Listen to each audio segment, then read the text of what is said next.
Unveiling the truth. My neglectful father isn't my biological father after all. I, 17M. My mom, 38, and dad, 40. My parents tied the knot at a young age. While my mother fulfills the role of a stay-at-home mom and occasionally works part-time, my dad thrives as a software developer. As the eldest among four siblings, I've long felt like the odd one out in our family. From as far back as I can recall, I've been treated differently. Birthdays were a simple affair, marked by a lone cupcake from my mom with no accompanying gifts. Having friends over was never permitted, and Christmas held little excitement for me. I'd received no more than a pair of socks, while my siblings were lavished with presents from my dad, aunts, uncles, and grandparents, everything from new bikes to the latest fashion trends, phones, gaming consoles, and more. Similarly, their birthdays were celebrated extravagantly, with a flurry of gifts from friends and family. Family vacations were a distant dream for me. I was consistently left behind to stay with strict grandparents who monitored my every move. At times, they even arranged for someone else to pick me up abruptly, leaving me feeling abandoned. When I turned 13, my mom took on a part-time job. Occasionally, she'd ask if we could spend the day together while my dad and siblings were out, even if it was just for a simple treat like ice cream. At home, I mostly retreated to my room to study. Despite excelling academically and in sports, my dad remained disinterested. I found solace in tutoring and part-time jobs at the food court and grocery store, which kept me away from home more often. As the years passed, my mental health deteriorated due to the pressure of maintaining good grades, excelling in sports, and juggling two part-time jobs. My mom eventually helped me find a therapist, which proved immensely beneficial. Late yesterday, I returned home exhausted from work, only to overhear my mom, dad, and aunt arguing about me in the living room. Caught off guard, they fell silent as I entered, their expressions betraying a mix of shock and guilt. My aunt, known for her indifference towards me, had the audacity to label me a bastard. Enraged, I demanded an explanation, unwilling to let her derogatory remark slide. My dad intervened hastily, but I persisted, questioning why I should be grateful amidst years of neglect and favoritism towards my siblings. Then, in a fit of rage, my aunt declared that I wasn't even my dad's son. I was stunned by what she said and turned to my dad for confirmation. His response was a simple, "I am sorry." I didn't know how to react. When I glanced at my mom, she remained silent. Feeling overwhelmed, I retreated to my room, where tears flowed freely until exhaustion took over. This morning, I called in sick to work. I've barely left my room all day, consumed by the feeling that everything I've done to earn my father's approval or even acknowledgement has been futile. I wish I had known the truth years ago. Update. After posting my story, I needed to escape the suffocating atmosphere at home. I spent some time alone, wrestling with thoughts of ending it all. However, I reached out to my best friend, who came to my rescue. He listened empathetically as I poured out my heart, shocked by the revelation about my father and his extended family. Seeing his anger on my behalf was a revelation in itself.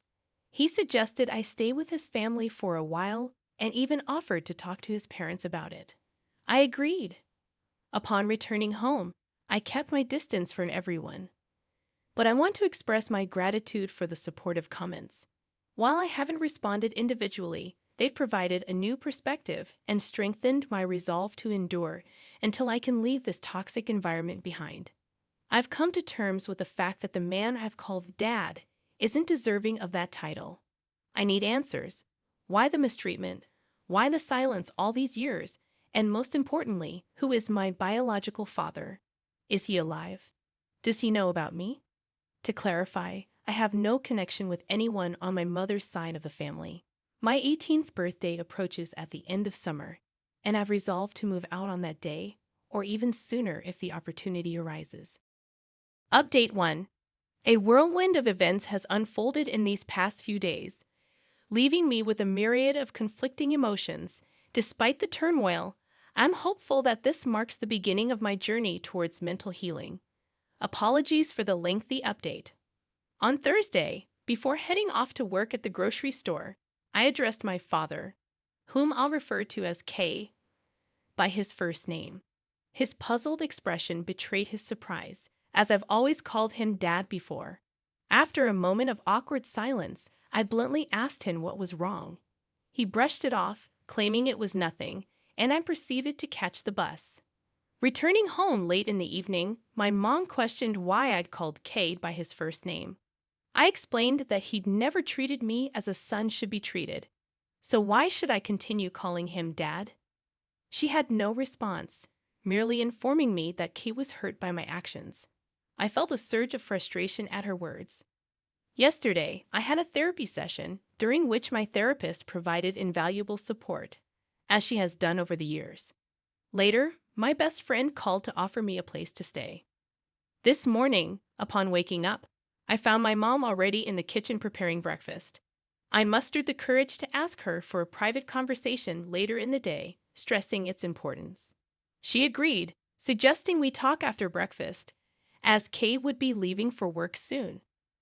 Once he departed, she instructed my siblings to stay out of the kitchen for a while. The following dialogue is a condensed version of our lengthy conversation. We sat down, and initially, I struggled to articulate my thoughts. However, I conveyed to my mom my inability to reconcile the years of neglect and mistreatment I endured at the hands of Kay and his family.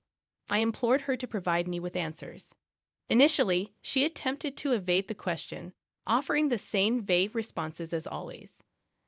Unyielding, I pressed her, emphasizing the significance of this discussion to me. Again, she tried to sidestep the issue. Frustrated, I informed her that I couldn't continue living like this. I decided to pack some belongings and leave, refusing to engage with her until she was prepared to address my concerns. Tears welled up in her eyes as she repeatedly apologized, murmuring, "I'm so sorry," in a broken voice. Witnessing her distress pained me deeply, but I remained resolute, reiterating my plea for an explanation. After she had composed herself, she finally disclosed what had transpired. When she was 20 and in university, she had been dating her boyfriend for 3 years. They shared an apartment with his best friend. One night, while they were out clubbing, they had an argument because she wanted to stay, but her boyfriend insisted on going home and left. Both she and the best friend were heavily intoxicated, and in the heat of the moment, she ended up cheating on her boyfriend with his best friend in the club. The following day, she woke up and realized the gravity of her actions. After a few days, she and the best friend confessed about the affair, leading to her boyfriend breaking up with her. Her ex-boyfriend contacted her parents and informed them of her infidelity. Enraged, her parents disowned her, cutting off her financial support and forbidding her from returning home. With nowhere to go, she was forced to live out of her car. When she discovered she was pregnant, she felt lost and uncertain about the future. Upon returning to the apartment, she found that her ex-boyfriend and his friend had moved out, and her attempts to contact them went unanswered. She eventually found a job at a cafe, where she met Kay, a regular customer. Despite informing him of her pregnancy, he didn't seem to mind and asked her out. However, Kay's parents disapproved of his relationship with a pregnant woman and a cheater, threatening to cut ties with him. Fearing the consequences, Kay considered breaking up with her, but she pleaded with him to stay, promising to be the perfect wife and mother to his children. They made plans to marry soon after the birth of her child. Although Kay showed little interest in the baby upon its arrival, she held on to hope that he would bond with the child eventually. Upon hearing her story, I was left speechless for a moment. After gathering my thoughts, I asked if she had attempted to contact my potential biological father. She admitted she hadn't, although the timeline suggested that her affair partner was likely my biological father, though she couldn't be certain. I inquired about her attempts to reconnect with her own family. She revealed that she had tried to reach out to them when she was preparing for her wedding, but they had all refused to see her, leading her to give up on the idea. I questioned my mom about why Kay reacted so strongly to me calling him by his first name. She revealed that he had been undergoing therapy for the past 2 years due to struggles with depression and guilt, a journey that began when I was just 15. It all started on the day I returned home after winning a handball game and was awarded man of the match. I was burning with happiness and eager to share my achievement, but while my mom celebrated with me, Kay's response was cold. He simply instructed me to put my award with the others in my room. His lack of enthusiasm crushed me, and I couldn't hold back my tears as I questioned why he seemed to harbor such animosity towards me. His silence in response left me feeling even more hurt, and I retreated to my room, where I cried myself to sleep. This incident triggered a profound sadness in Kay, one that only intensified over time. Eventually, my mom encouraged him to seek therapy, and after some time, the therapist helped him confront his emotions. However, when I called him by his first name, it served as a stark reminder to Kay that he had lost me. The next question weighed heavily on me, but I mustered the courage to ask if Kay had ever abused her. My mom assured me that he had never laid a hand on her and reiterated that Kay had always loved her deeply. The only instance of doubt arose when she was pregnant with my younger brother, and he requested a paternity test. Though initially hurt, she understood his concerns. Once the test confirmed his paternity, he apologized, and the matter was never brought up again. Finally, I asked my mom why I was left in the care of individuals who subjected me to physical, mental, and emotional abuse while they enjoyed trips and vacations. Shocked by my revelation of physical abuse, my mom pressed for details. Through tears, I recounted the instances of mistreatment I endured. My grandparents would berate me loudly and resort to physical punishment when I was younger. My aunt barely acknowledged my existence unless she needed something, relegating me to the guest room. At 14, during a family trip to Croatia, my father entrusted me to his older brother's care. However, when I returned from running an errand, he callously locked me out of the house, leaving me sobbing outside until their dinner was over. As I shared these painful memories, my mom cried alongside me. She expressed her profound sorrow and admitted that while she knew they didn't harbor affection for me, she had never realized the extent of their animosity. After our conversation, my mom inquired about my plans to move out and where I intended to go. I explained that I had plans in motion but chose not to divulge the details to her, fearing that Kay might find out my whereabouts. Witnessing her tears once again was painful, as it had been throughout our discussion. The dialogue had been lengthy and emotionally charged, lasting several hours, but these were the main points we covered. Retreating to my room afterward, I needed time to process everything. About an hour later, there was a knock on my door, and I granted permission to enter. To my surprise, it was Kay. It marked the first time I could recall him stepping foot into my bedroom. He glanced around, taking in the shelves adorned with awards and trophies from my school and sports achievements. His expression shifted as he noticed the medals from my track and field and football endeavors. He paused at the small man of the match award, lifting it with a mixture of surprise and sorrow. After a moment, he returned it to its place and sat on the bed.